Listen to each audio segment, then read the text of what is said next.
Bom dia, hoje 22 de setembro de 2022.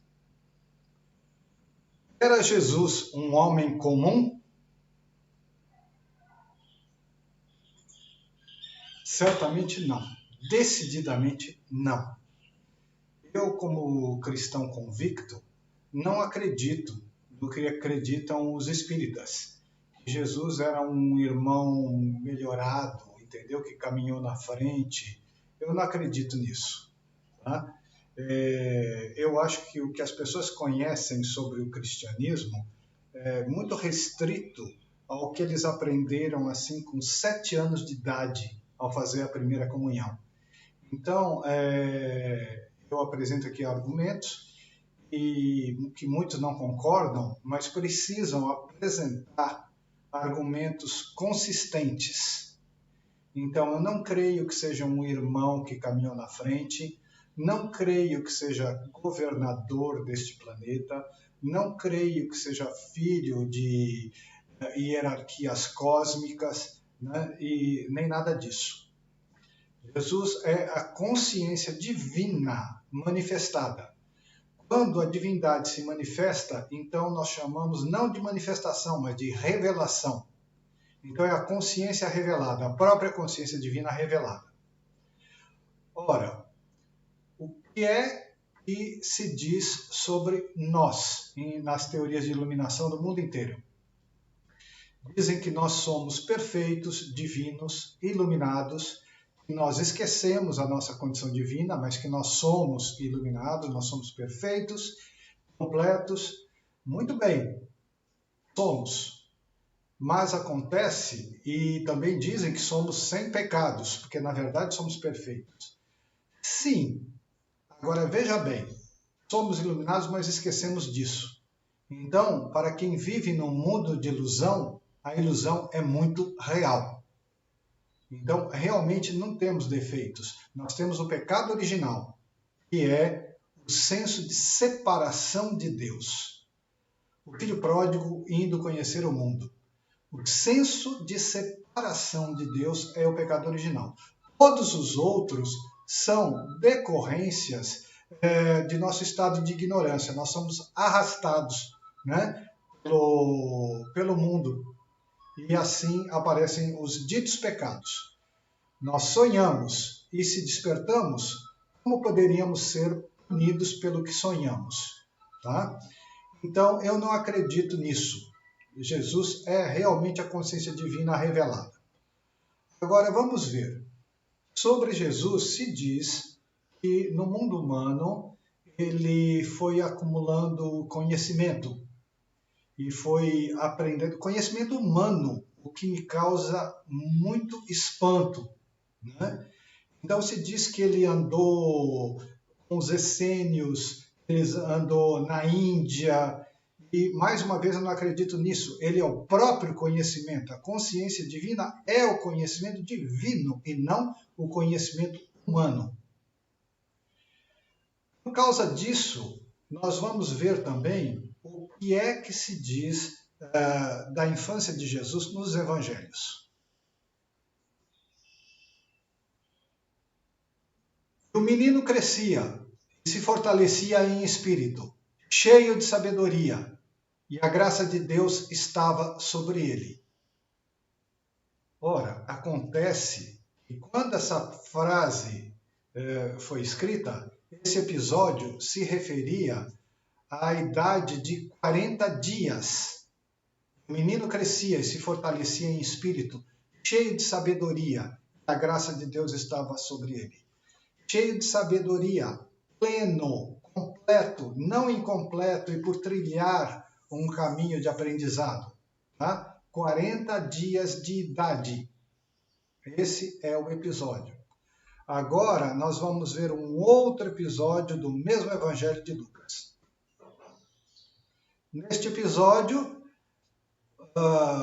Jesus se perde dos pais, né? Os pais é que perdem ele. E nessa fase ele tinha 12 anos. Foi encontrado no templo, discutindo com os eruditos.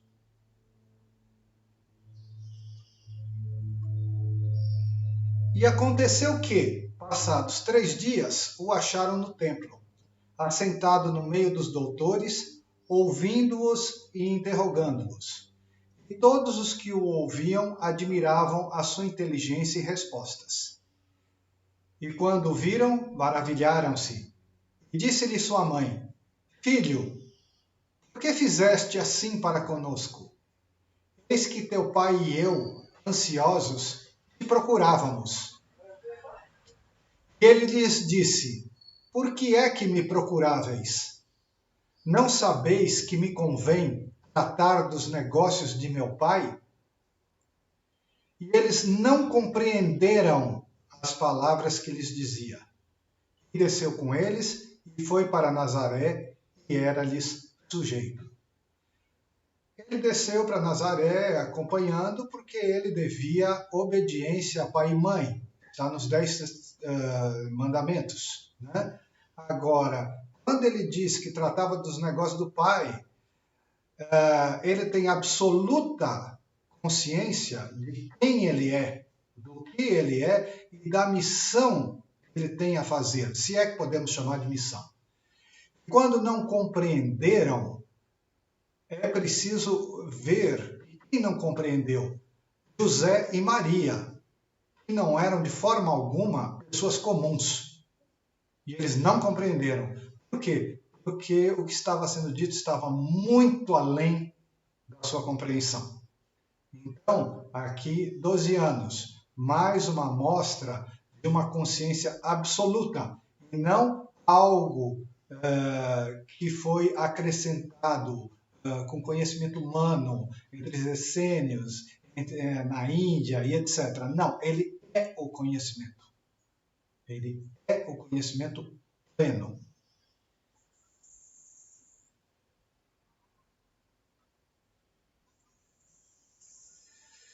Muito bem.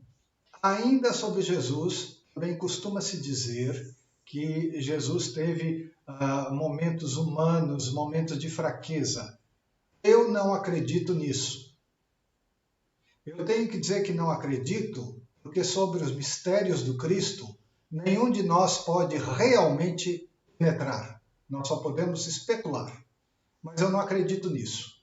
Então, grandes heróis da antiguidade passaram por suplícios com honra e dignidade. Por que Jesus não o faria? Então, houve um momento de desalento no Jardim das Oliveiras? Houve. Né? Os evangelhos relatam isso. Porém, na minha opinião, Jesus jamais se lamentou pelos suplícios que enfrentaria. Ele se lamentou porque ele nos amava. Então, o desalento é pela insensatez e pela loucura do ser humano. É muito diferente. Depois, no suplício, ele não se lamenta. Ele não fala. O único momento em que ele fala, ele diz, quando as mulheres choram, não choreis por mim, mas por vossos filhos. Então, mais uma vez, eu creio, porque não podemos entrar nos mistérios do Cristo, que Jesus mantinha um estado de consciência muito além do nível da dor. Então, a dor é como as nuvens que passam. E a consciência crística é o céu por trás das nuvens, silencioso, pleno e eterno. Então, a consciência de Jesus se mantinha num nível divino, muito acima do mundo fenomênico, muito acima do mundo da ilusão, do mundo da dor e do sofrimento. Essa é a minha opinião. Então, na cruz, mais uma vez se lamenta, se choraminga, coitado do Jesus, porque ele disse, Senhor, Senhor, por que me abandonaste? Aqui eu posso falar com absoluta segurança. Isso é mentira. Estou dizendo com todas as letras. Isso é mentira. E explico.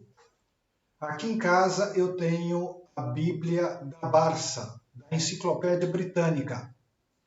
Pesquisando esse trecho em que ele diz, Eli, lama sabachthani, que quer dizer, Senhor, Senhor, por que me abandonaste? Pesquisando isso nas notas de pé de página, os eruditos dizem que, na verdade, isto não é uma lamentação, não é uma súplica. Jesus proferiu a primeira frase do Salmo 22. E dizem os eruditos que, muito provavelmente, ele proferiu o Salmo inteiro para provar que as Escrituras se cumpriam. Então, para sua comodidade, eu transcrevo aqui o Salmo 22.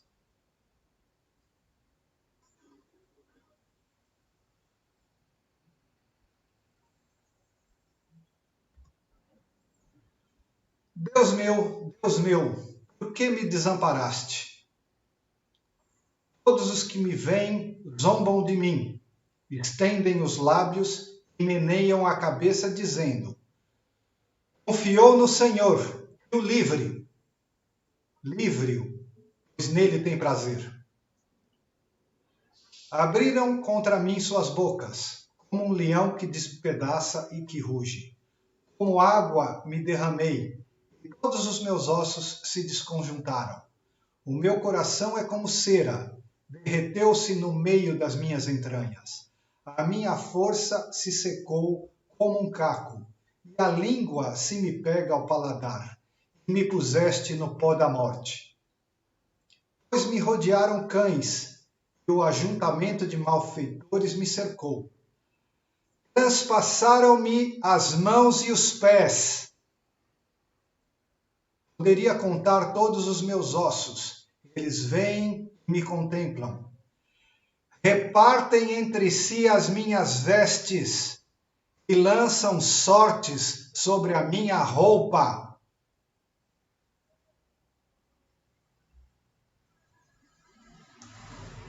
Como se vê, tudo isso realmente se cumpriu. Estava no Salmo 22. Vocês podem verificar aqui mesmo. Portanto, Jesus Cristo não é o rei deste planeta, é o rei do universo. Cristo Rei, comemorado como rei do universo antes do advento. É a consciência divina manifestada, mas quando a consciência divina se manifesta, nós chamamos de revelação. É a própria consciência. Veio para ensinar aos homens a amar, porque o homem do Antigo Testamento reconheceu uma lei irrevogável, que era a lei do karma, e associou com Deus. Por isso, Deus de castigo, Deus de punição do Velho Testamento. Então, era necessária uma nova aliança para revelar o Deus que é amor. Com isso tudo, eu não nego de forma alguma que o Cristo seja a consciência interior. De forma alguma eu estou negando isso. O que eu estou dizendo é que dentro e fora, na consciência divina, não existem. São conceitos mentais. Então, a realidade interior e a revelação exterior são exatamente a mesma revelação. É isso que eu estou dizendo. Não negando que a realidade seja interior. Interior entre aspas. Então, essa é a consciência divina. Esse é o que nós somos realmente. Mas é também a revelação. Para quê? Para nos tirar da ilusão. Porque nós fomos enganados. Nós fomos enganados pelo pai da mentira, que foi o pecado original. E aí passamos a viver separados de Deus. Então, o plano divino é de resgate, de restauração da consciência única, da consciência plena, a volta do filho pródigo para casa. O pai jamais deixou de esperar no portão. Nunca perguntou se o filho matou ou roubou. Tudo que ele quer é que o filho volte para casa. Então, Jesus na cruz, primeiro, prova que a morte não existe.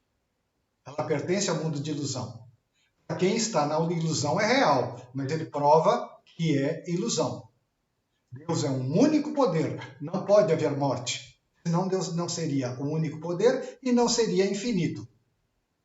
Ele acabaria onde começaria o outro poder, chamado morte. Então, a consciência plena é o que nós somos, mas ela também se revela, a misericórdia divina, ela também se revela no mundo fenomênico. E nem por isso ela é menos sagrada. Então, eu termino aqui citando uma frase de Krishna, que também é a consciência divina, uma revelação com outro nome para outro povo, e uma revelação muito significativa. Ele diz o seguinte: não importa a forma que o devoto sincero adore, eu, somente eu, tomarei tal forma e tornarei tal fé esclarecida e digna de valor. Então, também nesse contexto do Bhagavad Gita, não há diferença entre a essência e a sua revelação. Esse é o ponto.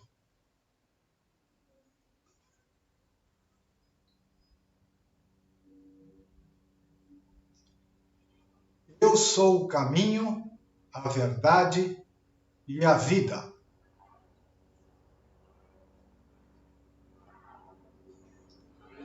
Agradeço pela sua atenção. Agradeço. Uma semana de paz para todos.